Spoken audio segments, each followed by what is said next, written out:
In the next part, I'm going to talk about the meta settings of your survey. With that, I mean the settings that govern your survey on a higher level. The survey flow is already one step up compared to the individual questions, but there are also some settings that affect your whole survey or are actually beyond your survey. So what I want to talk about is first how you instruct your questionnaire to not record any IP addresses, and that's important because IP addresses are personal information, and we need permission for from ethical committee to collect personal information. Usually, people do not request permission to store IP addresses. Hence, it's better to just not collect them. Why would you need them anyway?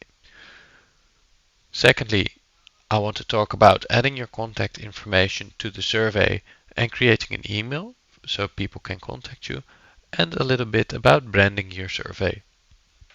Then, in a video after that, I am going to talk about how you can distribute your survey.